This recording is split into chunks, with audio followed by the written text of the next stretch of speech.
Hello my sweeties and welcome back to my channel. If you don't already know me, my name is Celise and thank you for joining my spooky little family. In today's video, we are talking about a underrated Italian horror and Giallo on TUBI right now. Let's get into the video.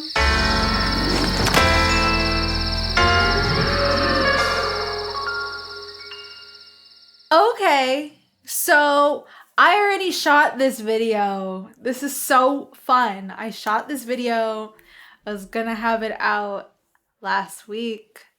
And then to my surprise,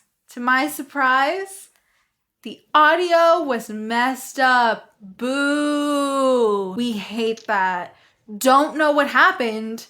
Just every other word kind of sounded like. So now we're here. We're back, still queer, and we're talking about Giallo and Italian horror. And my cat is taking a shit also. Always really a great time in the sweet and spooky house. So, as I was trying to figure out what kind of Giallo themed video I wanted to do, I was thinking about how Shudder recently got rid of so many Gialli. There used to be at one point about 32 titles on there, and now there's only like 13, which is truly devastating. But I have to tell you all that it's okay because TUBI has got our backs. TUBI has some of the most niche movies. You could get like Lifetime movies on there. You could get some weird obscure thing from like the 30s. You could really get anything. And this is not even sponsored. I just love TUBI. I think they're just so goated. So even though I'm not fully diving into lots of Giallo content right now, I am preparing myself for when I jump back into Giallo era season 2. Because right now we're deep, we're heavy in our David Lynch era. And if you're watching this video, you're the first to know that after the David Lynch era, we are starting off Giallo era season 2 with Private Crimes by Sergio Martino and starring Edward Fenech. So it's gonna be great, it's gonna be grand. Now with that, let's get into our list because we have about 8 movies to get through today. Starting off at number 8, we have The Killer Must Kill Again from 1975, directed by Luigi Cossi. Giorgio Manedari, wow, very Italian name, a womanizer, plans to rid himself of his wealthy wife Norma. Typical Italians. He happens to see a sinister figure disposing of a body and seizes the opportunity to make a deal in which the killer will murder Norma. The deed is done, but a young couple, Luca and Laura, unwittingly steal the killer's car, complete with Norma's corpse in the boot. They head for the beach and break into an abandoned old house. The killer then tracks them down, and while Luca is out having sex, ooh, scandalous, with a blonde stranger, he terrorizes Laura. When the young man and the blonde turn up for a threesome, they are both quickly dispatched. Wow, this gives away the whole movie, doesn't it? After a struggle, Laura manages to fatally wound her attacker. Back in the city, the police become increasingly suspicious of Giorgio Manedari. What a Giallo, am I right? Wow, it told the whole story in the synopsis, which, wow. Okay, this movie's a little bit hard to talk about, but I wanted to include The Killer Must Kill Again, not because it is one of my favorites, because it's not. I wanted to include it because I wanted to also talk about the lesser known George Hilton Gialli.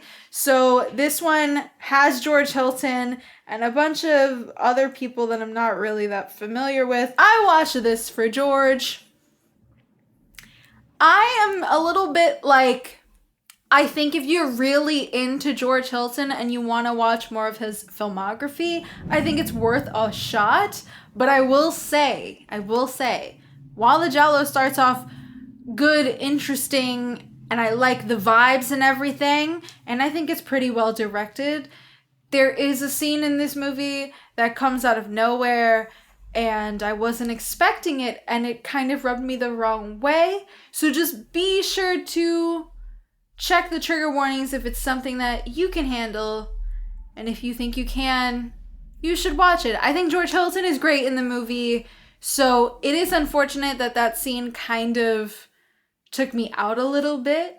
But if that scene wasn't there, I would say that I quite enjoyed the Giallo. That's the one that kind of has like a mixed review from me. Now at number 7, we have an 80s Giallo, and that is A Blade in the Dark, directed by Lamberto Bava. Bruno, an up-and-coming film composer, has been hired to write the score to a new horror movie.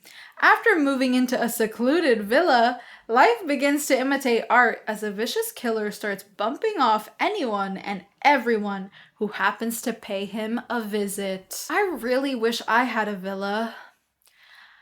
It just sounds so luxurious, you know? Like, I have a funny feeling that the synopsises all here today are going to be talking about villas. So I actually was recommended A Blade in the Dark by my good friend Katie of the Night here on YouTube, fellow Giallo queen. We love her. She really loves this movie and she is quite the fan of 80s Jolly. I have yet to really get heavy into 80s Jolly. I'm definitely more of a late 60s, 70s Giallo lover. But A Blade in the Dark is really cheesy fun. It's kind of that cheesy 80s like American slasher vibe a little bit, but obviously in my opinion better. The score is great. I like the premise of the movie. I think it's fun that like horror is incorporated in the movie. And there's some really great kills. I will say one of the funniest things about this movie is that it has one of the worst dubbings I've ever heard. And honestly, every other line a character said was killing me, making me laugh so hard. It was so unserious. But you know what? That's the charm of it. So I completely get why Katie loves this movie. And if anyone here hasn't seen it and is also like me, hasn't gotten really into a lot of 80s Jolly, I think A Blade in the Dark is a great place to start. I'm not a rapper. And speaking of absolutely ridiculous, at number 6 we have A Quiet Place to Kill from 1970, directed by Umberto Lenzi. A race car driver who's down on her luck is invited by her ex-husband's wife to stay at their plush villa. The two women form a bond, and it's not long before their mutual dislike for the husband culminates into a plan to kill him.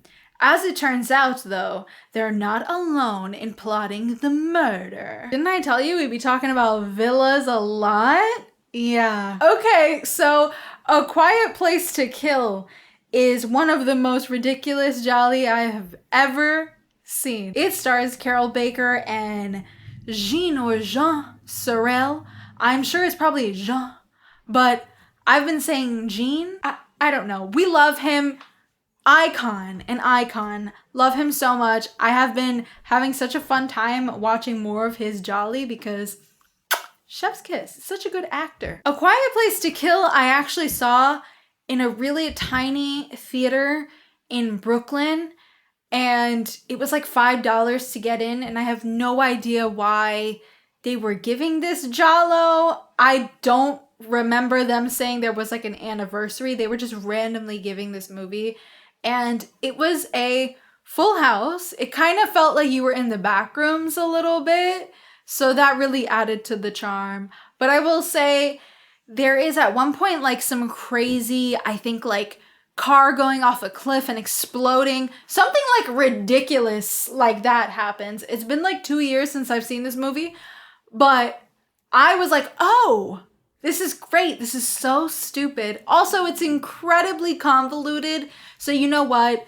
We love that. In the midst of all the great Jolly, there's stuff like this. And stuff like this keeps me grounded. I actually love stuff like this because it's just easy to throw on. You can watch this with your friends. You can have a little drinking game. It's crazy. It's ridiculous. There's so much scandal. We love that. And now at number 5, this one is just an Italian horror, and it's not a Giallo, but it is a nunsploitation, and that is Killer Nun, directed by Giulio Berruti. A demented nun sliding through morphine addiction into madness while presiding over a regime of lesbianism, torture, and death. Sister Gertrude is the head nurse / nun in a general hospital, whose increasingly psychotic behavior endangers the staff and patients around her. This film has Anita Ekberg, which I was really excited to watch this movie for her, and she ate and left no crumbs. If you guys don't know, I love nunsploitation. It is a subgenre I plan to get more into on the channel. I don't know when. Nunsploitation is so funny because there's a lot of really great ones, and then there really are a lot of just snooze fest ones. But Killer Nun is not that. So while Killer Nun is a little bit slow to start, it is immediately really engaging. It looks beautiful. I love that it's very bright and blue. It's almost kind of like pastel-y, candy, kind of. I love it. And obviously, I love crazy nuns. That's what this subgenre is all about. So you know what? If you're in need of an nunsploitation, you're not gonna regret Killer Nun. Especially the last act, I think is a banger. Okay, and now at number 4, we have So Sweet, So Perverse, directed by Umberto Lenzi. An industrialist's affair with a troubled woman entangles him in a dangerous situation with her abusive boyfriend. His glamorous life spirals into unexpected peril. I love reading the synopsis for Giallo because they just sound like synopsis from like novellas. And I really gotta say, it's great because a lot of Giallo feels like a novella. And I think that's why maybe the subgenre feels so familiar to me, because I grew up in a house where there was always novellas on TV. So you know what? I love that steamy, really ridiculous, convoluted mess. I love that. But I can't say that So Sweet, So Perverse is a mess, because this is actually directed by Lenzi, who I am trying to get more into. He has a lot of work that I haven't seen, and it's been really fun watching a lot of these collaborations that he has done with Carol Baker. And also, I think he's just an incredible, underrated Giallo director. He does such cool camera work. I think his camera work is sleek, it's classy, his movies are always really lush, the actors are great. I mean, obviously, in some cases, like A Quiet Place to Kill, some of the stories are just not as engaging, but I have to say, So Sweet, So Perverse, it has a great cast, it's horny, and I do actually think that this story is quite engaging. So, you know, he has some hit or misses, but they're always full of lots of character. And I think that's why a lot of us seem to go back to Umberto Lenzi. And next, this one is also just an Italian horror. This is Il Demonio, or The Demon, directed by Brunello Rondi. Purif is distraught when her lover is betrothed to another. When she summons the old ways to curse him, her erratic behavior is interpreted as demonic possession, and the villagers turn against her with physical and sexual violence. I actually watched this film because of my friend Dylan. Shout out Dylan, friend of the channel. You guys all know who Dylan is. This is one of Dylan's favorite movies, and he had been talking about it for a while, so I knew I had to see it. I really enjoyed Il Demonio. I think that it's a very well-crafted film. It is gorgeous, and Dalia Lavi is incredible. I think she has such a great performance. It's really up there for me with like Isabella Gianni in Possession. It's such a great performance, so much subtleties in her work. And this movie is a heavy one. I will say it's not really a feel-good movie, but if you're into Dalia Lavi, if you want to just watch more Italian horror that's not Giallo, I definitely recommend this one. If you're into demonic possession, kind of witchcraft vibes, this has all of that. And it's a very pretty little black and white movie, so you could throw that on. I can't really say you're gonna have a good time, but I guarantee you're going to like the movie for all that it does. It is a feel-bad watch though, for sure. And now at number 2, I'm very, very excited to talk about this movie with all of you. We have The Bloodstained Shadow, directed by Antonio Bido. A schoolgirl was murdered 7 years ago, and the case was never solved. Now, the murderer seems to be back. Wow, what a short little synopsis, but you know what? I love it that way. So, The Bloodstained Shadow has been on my list for a really, really long time. There's actually numerous Gialli with a title like this. There is The Bloodstained Butterfly, which I also liked and talked about in another list video. And there is The Bloodstained Lawn, which I have not seen. And then there is this one, The Bloodstained Shadow, which I think overpowers all of them. And yes, even the one I haven't seen yet, because this was a banger and I can't believe more people don't talk about this Giallo. So this Giallo is really like a quintessential Giallo, and also it has great performances. Love the look. It's so blue and cold and it just feels like something is not really right.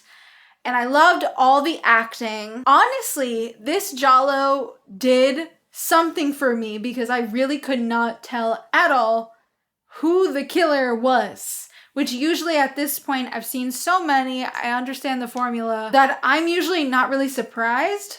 But this one actually had me gagged. And not to mention, they don't waste any time. The last act is so good. You find out who the killer is and it wastes literally no time to give you that gag-worthy finale. Love the score, a great Giallo, a forgotten gem. This one is a must. If you haven't seen it, this is the one that I am saying go to TUBI right now and pop it on because you're not going to regret it. Okay, and now at number 1. This one pleasantly surprised me, and it's at number 1 for a lot of reasons. We have Orgasmo, directed by Umberto Lenzi. Following the death of her wealthy husband, American widow Catherine West migrates to Italy and takes up a reclusive existence in a luxurious villa. After quickly succumbing to the charms of a local man, she lets him move into the villa, and the two are later joined by his sister, which soon leads to complications. Okay, so Orgasmo is crazy. It's crazy. It's another Carol Baker, Umberto Lenzi team up. Another little collab for them. Carol Baker plays a role in this film like I've never seen her before. I've never seen her play this type of role, so that was really fun because I'm kind of used to her doing kind of just one thing. And though I like Carol Baker, I haven't really been like, oh my God, love her until this movie. I think she gets to do a lot in this movie. And again, we've got that crazy great camera work. You know it's a Lenzi movie when we have these incredible zoom-ins. There's one that zooms into a rose and then it pulls out and you see her, and it's done so sleek and so good. I just want to recreate it, but like I know I don't have that magic, you know? And while this movie is insanely ridiculous, this movie is, at the end of the day, it's called Orgasmo, okay? It has 2 titles, actually. It's Orgasmo and Paranoia for some reason, but I prefer Orgasmo because the movie is actually quite erotic and just love it. Also, we have lots of great shots of J&B. There's a lot of J&B drinking going on in this one. I think this one is so fun. It also has an incredibly gag-worthy ending. And all I'm gonna say is that it throws you for a loop. The ending happens and you just burst into laughter, but it is ultimately the most satisfying ending. It's like the only thing that could have happened that I would be okay with. Like, thank you for that. That was great. All right, you guys. Well, I hope that I helped you find some hidden gems on Tubi. That is it for today's video. Thank you so much for watching. Don't forget to like and subscribe, as it really helps me a lot. And be sure to click that little notification bell to be up to date every single time I upload. And let me know in the comments if you've seen any of these Jolly. What do you recommend for me? I'm constantly adding new Jolly to my watch list on Letterboxd, so I would appreciate all the recs. Let's talk about it. Thanks so much for watching, and I will see you guys in the next one. Bye.